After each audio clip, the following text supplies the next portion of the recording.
জীবন আমরা প্রত্যেকেই গড়তে চাই, আমাদের লক্ষ্যে পৌঁছাতে চাই, কিন্তু আমরা লক্ষ্যে পৌঁছাতে পারি না। কোনো না কোনো বাধা এতটা অতিষ্ঠ করে তোলে, তখন সর্ব কাজে বাধা হয়ে দাঁড়ায়। এডুকেশন, চাকরি, কর্ম, বিবাহ, দাম্পত্য সুখ শান্তি, ফিনান্সিয়াল ডেভেলপমেন্ট, বিভিন্ন সমস্যায় মানুষ অতিবাহিত হচ্ছেন। যারা প্রথম থেকে যারা ভাবেন যে আর পাঁচজনের মতন আমার সমস্যাগুলি কেন হচ্ছে, আর পাঁচজনের সাকসেস লাইফ অর্থাৎ তাদের জীবনে কোনো সমস্যা হচ্ছে না, তারা রাতারাতি জীবন বদলে দিচ্ছে, রাতারাতি জীবন পাল্টে যাচ্ছে, তার এডুকেশন, কর্ম, চাকরি, বিবাহ বিলাসবহুল জীবনে পরিণত হচ্ছে, কিন্তু আমার জীবনে কেন এত বৈষম্য ভাব হচ্ছে? অর্থাৎ আমার জীবনে কেন সর্বকাজে বাধা হচ্ছে? আমার সন্তানের কেন পড়াশোনায় ডিস্টারবেন্স হচ্ছে? আমার সন্তানের চাকরি কেন হচ্ছে না? আমার সন্তানের চাকরি আশানুরূপ ফল কেন পাচ্ছেন না? আমার সন্তানের বিবাহ কেন বিচ্ছেদ হয়ে গেল, সে ছেলে হোক বা মেয়ে হোক? এই চিন্তাভাবনা যদি আগে থাকতে মানুষ করেন যে আমার সন্তানের বা আমার জন্মকোষ্ঠীতে কোনো অশুভ দোষ রয়েছে কিনা, যেদিনকারে জন্ম হয়েছে আমরা ভাবি না, চট করে আমরা চেম্বারে আসি বা ফোন করে জানি যে এইটা কেন হচ্ছে, কী জন্য হচ্ছে। এই কথার উত্তর আমি অনেকবার দিয়েছি আপনাদের।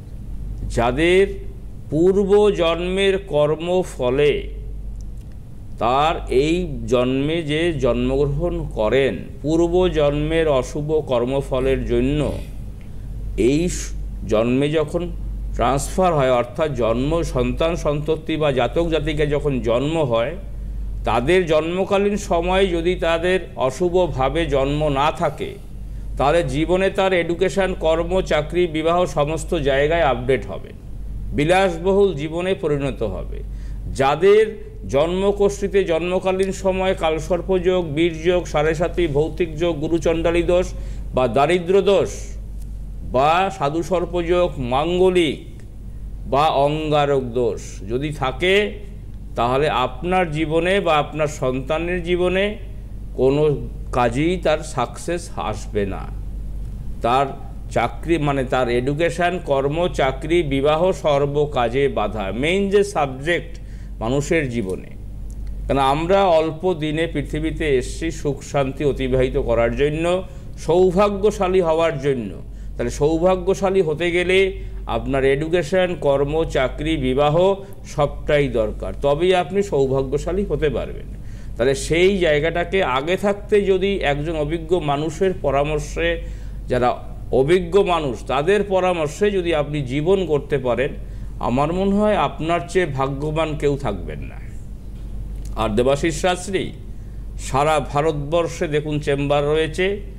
কোন কোন সমস্যা আপনার জীবনে আসছে, কি দরকার আপনার জীবনে, আগে সমস্যা সমাধান করুন আর আপনার জীবনের প্রত্যাশিত জীবনের লক্ষ্যে পৌঁছে যান। আপনার জীবনে কোনো সমস্যাই থাকবে না।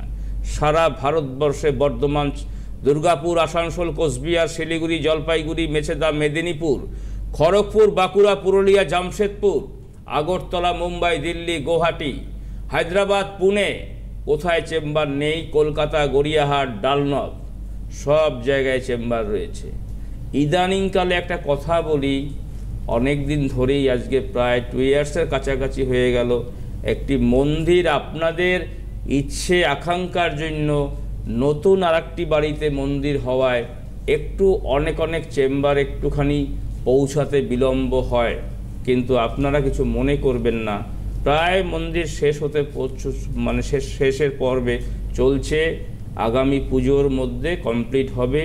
আপনারা এই মন্দিরে দর্শন করবেন মাকে এবং প্রাণ ভরে মায়ের আশীর্বাদ নেবেন, দেখবেন জীবনে অনেক কাজ আপনার সাকসেস হবে।